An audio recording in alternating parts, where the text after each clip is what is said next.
तो स्टूडेंट्स अब देखते हैं question number 7 exercise 9.1 some applications of trigonometry class 10th NCERT को हम लोग सॉल्व कर रहे हैं। तो स्टूडेंट्स क्वेश्चन है 7 from a point on the ground the angle of elevation of the bottom and top of a transmission tower fixed at the top of a 20-meter high building are 45 degree and 60 degree respectively. Find the height of the tower. Students, फिर इसमें क्या दिया हुआ है कि एक कोई ground में पॉइंट है, जैसे जैसे बोला है वैसे वैसे देखें फिगर कैसे बन रहा है।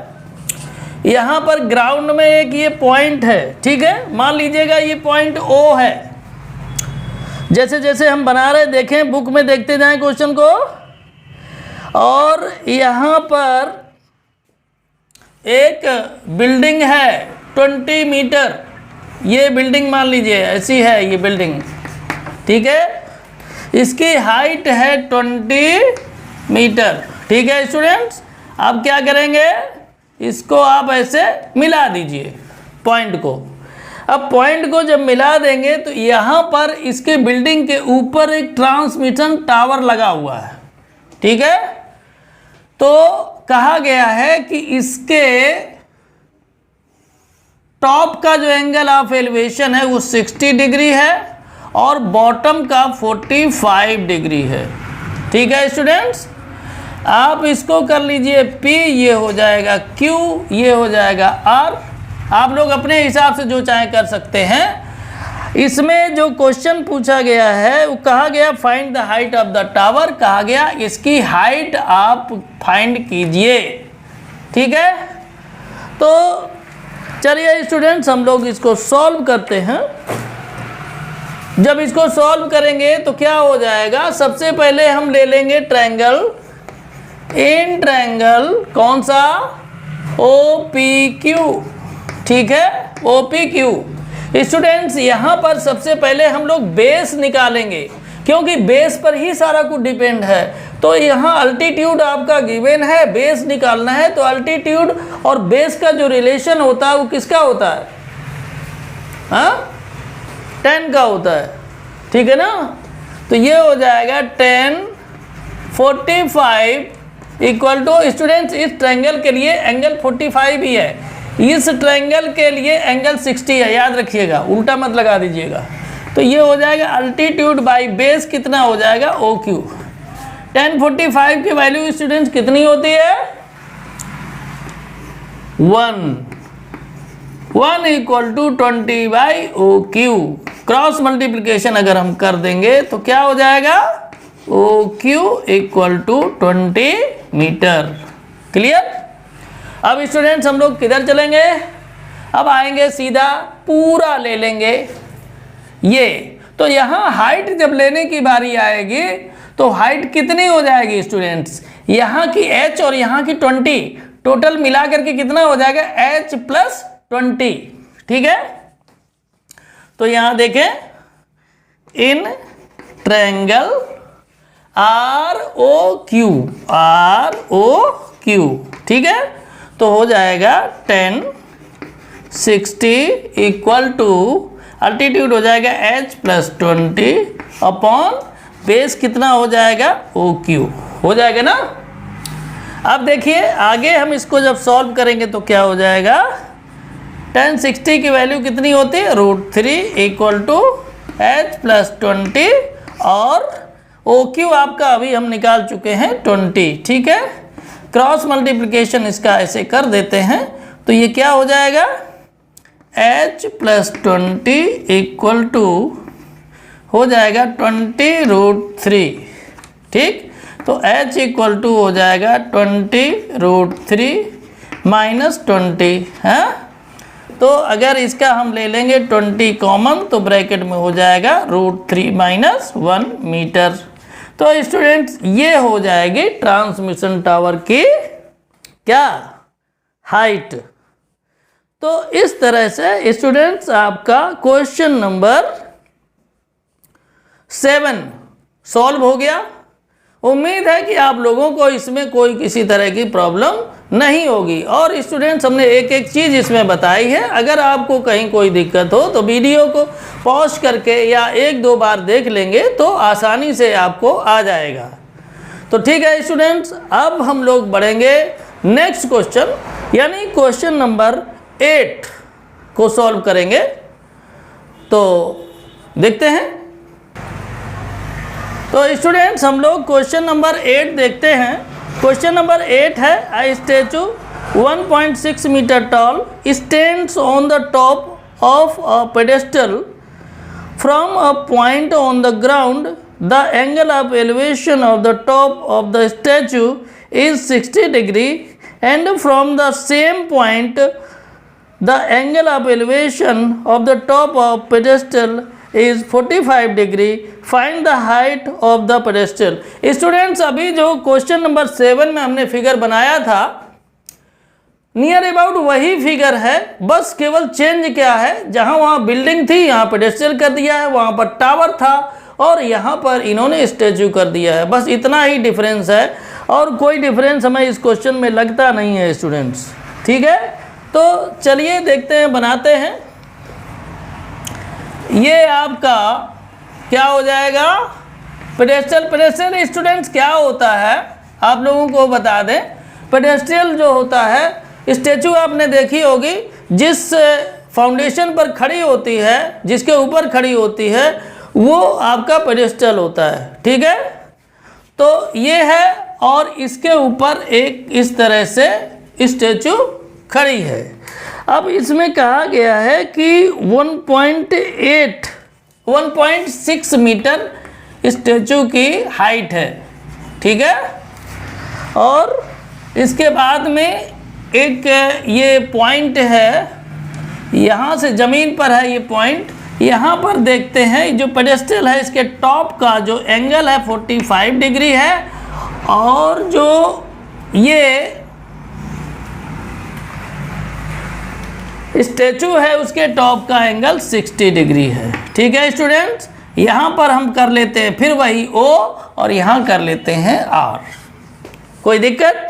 यहाँ पर स्टूडेंट्स पूछा गया है कि find the height of the pedestal. इसकी हाइट पूछी गई है PQ की, यानी पेडेस्टल की हाइट पूछी गई है। तो स्टूडेंट्स इसको आप कंसीडर कर लीजिए H। ठीक है, मान लीजिएगा कि इसकी हाइट H है।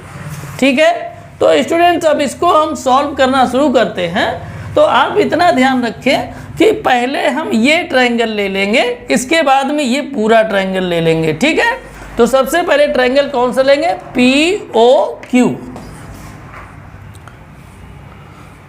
In triangle POQ।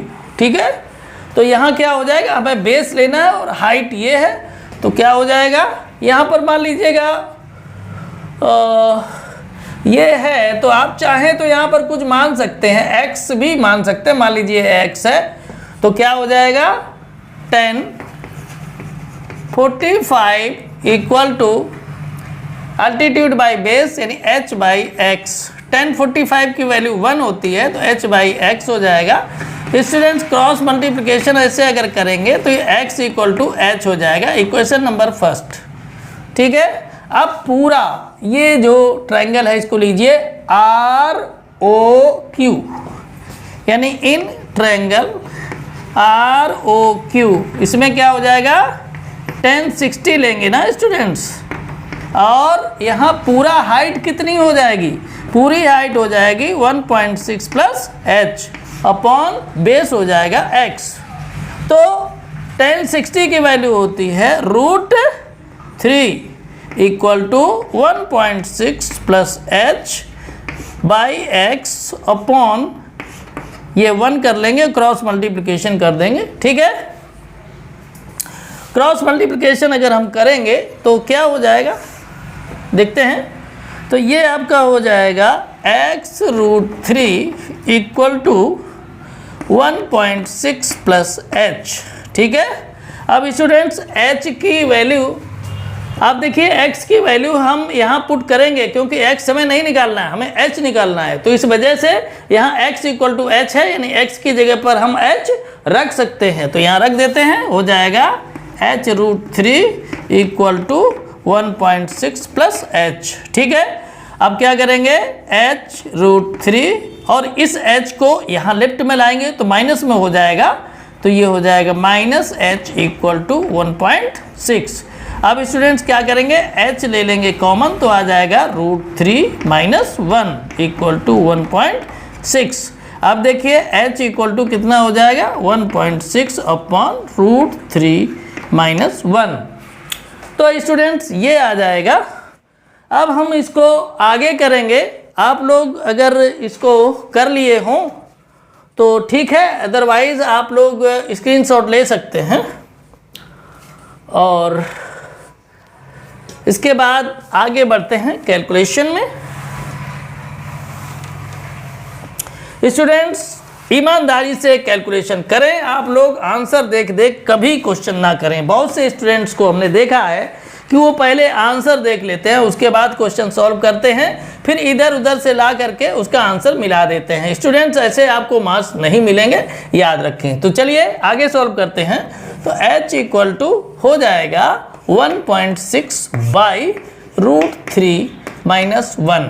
अब स्टूडेंट्स यहाँ पर हम क्या करेंगे, इसको हम कर देंगे रेशनलाइज। रेशनलाइज करने के लिए हम √3 माइनस 1 यहाँ लिखा हुआ है, तो माइनस की जगह हम प्लस करके ऊपर नीचे मल्टीप्लाई कर देंगे, यानी √3 प्लस 1 का हम मल्टीप्लाई कर देंगे डिनोमिनेटर और न्यूमरेटर में।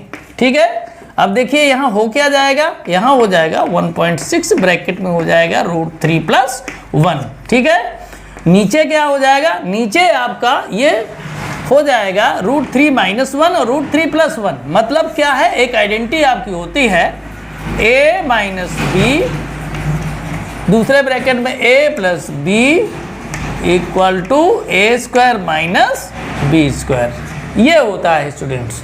ठीक है, तो इस रूप में आपका ये गिवन है, आपका इस रूप में हम लिख देंगे। ठीक है, तो ये हो जाएगा √3 होल स्क्वायर माइनस 1 का होल स्क्वायर। अब देखिए क्या हो जाएगा, 1.6 इन ब्रैकेट √3 प्लस 1 है ना। नीचे क्या हो जाएगा, √3 का होल स्क्वायर, रूट हट जाएगा होल स्क्वायर में, तो हो जाएगा 3 माइनस 1 का स्क्वायर 1 ही रहेगा। तो यहाँ हो जाएगा 1.6 ब्रैकेट में √3 प्लस 1 अपॉन 2। अब स्टूडेंट्स क्या हो जाएगा, 2 से हम 1.6 को अगर कट कर दें तो ये आपका क्या आ जाएगा, 0.8। क्या आ जाएगा, 0.8 और ब्रैकेट में हो जाएगा √3 प्लस 1 मीटर। बस इतना ही स्टूडेंट्स आपका आंसर है। ये क्वेश्चन आपका कंप्लीट होकर क्लियर है। ठीक है, कोई भी स्टेप हमने इसमें हिडन नहीं रखा, एकदम क्लियर कट है, आपको किसी तरह की कोई दिक्कत नहीं होगी। हाँ, तो आप लोग स्टूडेंट्स इसको कर लें। हमने ये भी आप लोगों को बताया है कि जो हम रेशनलाइज करते हैं, अगर आप लोगों को रेशनलाइज करने में परेशानी हो रही हो तो आप लोग जहां से रेशनलाइज हमने किया है उससे पहले ही छोड़ दें, वो आंसर आपका कंप्लीट माना जाएगा, आपको पूरे के पूरे मार्क्स मिलेंगे। ठीक है ना, किसी तरह की कोई प्रॉब्लम नहीं होगी। तो स्टूडेंट्स ये आपका हो गया क्वेश्चन नंबर 8।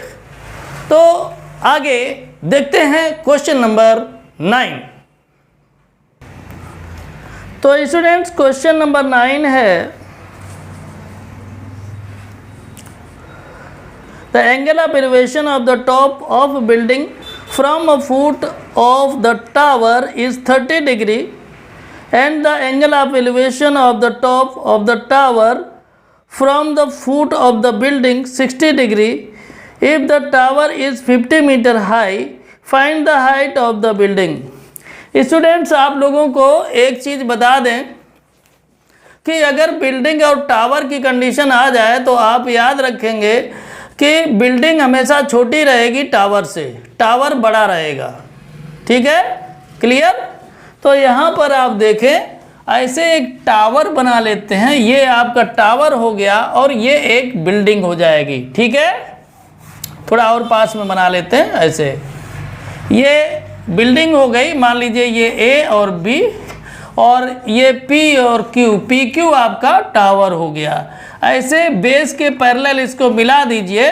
तो यहाँ से कहा गया है कि एक एंगल ऑफ एलिवेशन जो बनता है, कहाँ से एंगल ऑफ एलिवेशन बन रहा है 30 डिग्री। 30 डिग्री आपका बन रहा है building from the foot of the tower. ये देखिए फुट पर बन रहा है ये 30 डिग्री का एंगल, ठीक है। और इसके बाद में कहा है कि जो बिल्डिंग की फुट पर बन रहा है, कहाँ से, टावर के टॉप से बिल्डिंग की फुट पर जो बन रहा है वो 60 डिग्री बन रहा है। कितना बन रहा है, 60 डिग्री। तो स्टूडेंट्स इसमें आपसे कहा गया है कि बिल्डिंग की हाइट, क्या, बिल्डिंग की हाइट बताइए कितनी होगी। तो बिल्डिंग की हाइट स्टूडेंट्स आप लोग जो पूछा गया उसको मान लीजिए h, ठीक है। और यहाँ पर जो टावर की हाइट है यहाँ से और यहाँ तक ये दिया है 50 मीटर, ठीक है स्टूडेंट्स। अब क्या करेंगे, आप BQ को, बेस को अगर मानना चाहें तो x कंसीडर कर सकते हैं, क्या, x। तो अब क्या करेंगे, सबसे पहले हम ये छोटा वाला जो ट्रायंगल है उसको ले लेते हैं। क्या हो जाएगा, इन ट्रायंगल कौन सा, ABQ, ठीक है। अब देखिए ये अल्टीट्यूड है, ये बेस है, तो सीधा हो जाएगा tan 30 equal to altitude by base होता है ना, तो h बाई x हो जाएगा। इसके बाद क्या हो जाएगा, इसके बाद tan 30 की वैल्यू होती है 1/√3 और ये h बाई x हो जाएगा, ठीक। क्रॉस मल्टीप्लिकेशन करेंगे तो क्या हो जाएगा, x इक्वल टू h√3। इसको कर लीजिए इक्वेशन नंबर फर्स्ट, ठीक है। अब देखिए क्या करेंगे आगे। अब ये जो बड़ा वाला ट्रायंगल है हम इसको ले लेते हैं, यानी हो जाएगा इन ट्रायंगल कौन सा, PBQ, PBQ, ठीक है। तो अल्टीट्यूड कितना है 50 और बेस है x, तो tan 60 इक्वल टू 50/x, ठीक है। यहाँ तक कोई दिक्कत नहीं। अब क्या करेंगे आगे, tan 60 की वैल्यू कितनी होगी, √3 इक्वल टू 50/x बाई 1 कर लीजिए, क्रॉस मल्टीप्लिकेशन कर लीजिए, तो ये क्या हो जाएगा, x√3 इक्वल टू 50, ठीक है। तो x इक्वल टू 50/√3, क्लियर। यहाँ तक कोई दिक्कत नहीं ना। अब देखें क्या हो जाएगा, यहाँ पर स्टूडेंट्स निकालना हमें क्या है, h, यहाँ क्या है x। अब देखिए x की वैल्यू ये दी है h√3, तो x की जगह पर हम क्या कर देंगे, h√3, तो यहाँ हो जाएगा h√3 इक्वल टू 50/√3, ठीक है। अब देखिए आगे क्या हो जाएगा, h इक्वल टू 50/√3 इंटू √3, ठीक है। तो √3 का √3 में मल्टीप्लाई हो जाएगा तो 3 हो जाएगा, ठीक है स्टूडेंट्स। अब इसको अगर हम डिवाइड करेंगे तो हो जाएगा 16 होल 2/3 मीटर, 16 होल 2/3 मीटर, ये हाइट हो जाएगी किसकी, बिल्डिंग की, ठीक है। तो स्टूडेंट्स इस तरह से हम क्वेश्चन को सॉल्व करते हैं, ठीक है। अब ये जो क्वेश्चन है फिनिश हो गया पूरी तरीके से, आपको हर पॉइंट एकदम क्लियर कट हमने समझा दिया है। स्टूडेंट्स अगर आप लोग इस चैनल पर यानी Pandey's excellent tutorials YouTube channel पर अगर नए हैं तो आप तुरंत सब्सक्राइब कर लें, क्योंकि हम आपको क्लास 10th की कंप्लीट प्रिपरेशन करवाएंगे, कोई भी क्वेश्चन हमें छोड़ना नहीं है और आप लोगों को हर हालत में 95+ तक पहुंचाना है। अगर आप लोग हमारे अकॉर्डिंग चलेंगे तो कोई शक नहीं है आप लोग 95 प्लस करेंगे। तो स्टूडेंट्स इस वीडियो में इतना ही, आगे वीडियो में हम लोग आगे क्वेश्चन सॉल्व करेंगे जो हैं। तो स्टूडेंट्स आज के लिए इतना ही। जय हिंद, जय भारत।